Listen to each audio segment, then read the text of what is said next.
Welcome to Let's Make a Logo. I'll start with all the things you'll need for this workshop.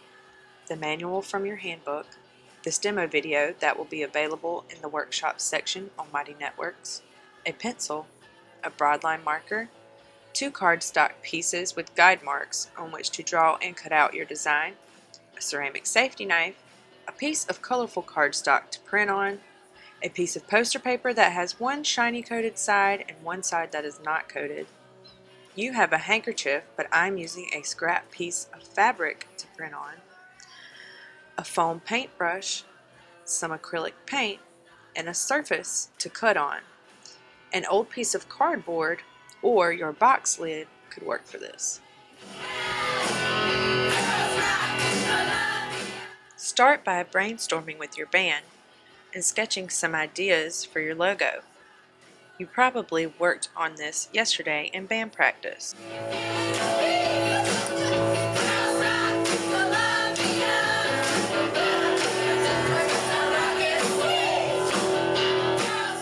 Once you've decided on a design, you can start moving your image onto the cardstock that you'll be cutting your stencil out of.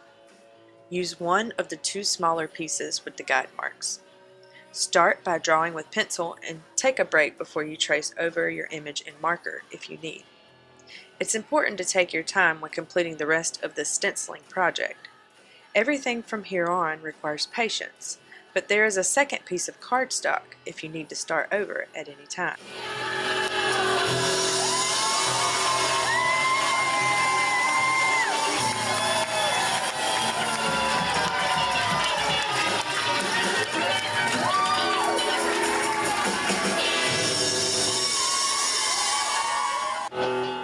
An important thing to remember when drawing a stencil is that you will cut away where you have drawn with the marker, and that those places will be inked in your final print.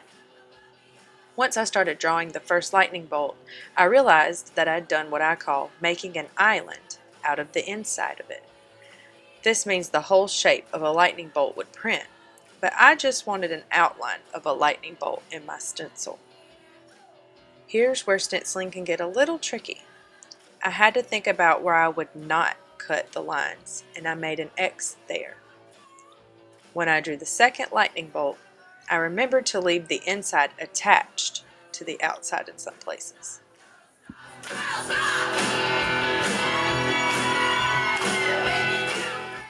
After that, I got a little too excited and broke my own favorite rule, which is keep it simple. You'll see when I get halfway through cutting that I decided some of the small stuff could be left out. I recommend taking a short break before you start cutting. This helps me start with fresh eyes and fresh patience. It's really important to take your time during this step and even take breaks while you're working, depending on your design and how you feel. Some people hold tools differently than others. I like to put my pointer finger on top for larger tools, but this tool is comfortable for me to hold like a pencil. Make sure you hold the cardstock down tight with one hand and cut away from that hand in small motions toward yourself, and always in the same direction. Keep the hand holding the cardstock close to the area you're working on to help keep your paper from slipping. Turn your paper as you need instead of turning your hand or the cutting tool.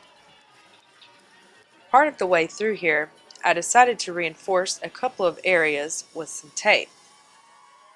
I would also like to add that best practice includes putting down your knife in between, using both hands to remove cardstock pieces.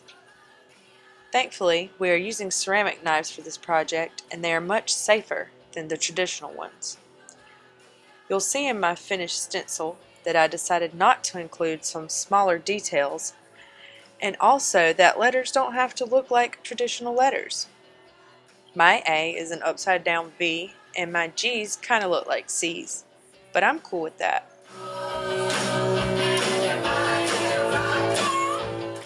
Think through every step before printing. Protect your workspace first. Spread out a piece of scrap paper to work on top of. Use a little bit of paint at a time to prevent waste, and make sure to evenly coat just the end of your foam brush. Lightly dab the paint with the foam brush and spread it evenly on the paint palette before moving to the paper. Use one hand to hold down your stencil to prevent shifting. You will use small dabs straight up and down to coat your stencil where you have cut holes. Move your hand holding down your stencil to stay close to where you're gently dabbing paint. Pay attention to your edges if you want a pristine image. I printed over the edge here, but some great artists call those happy accidents. You can always draw over your prints or add more to them once they have dried. I would recommend letting your stencil dry completely before making a second print, but for this video I used paper towels to dry each side and move on to printing fabric. Before you print your handkerchief, think about how you will most often wear it and make sure you arrange your print so that it will be seen when you do.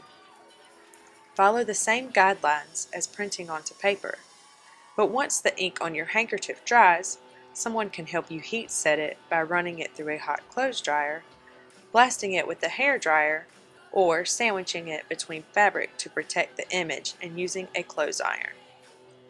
Congratulations! You created your own stencil and printed your own logo. You rock!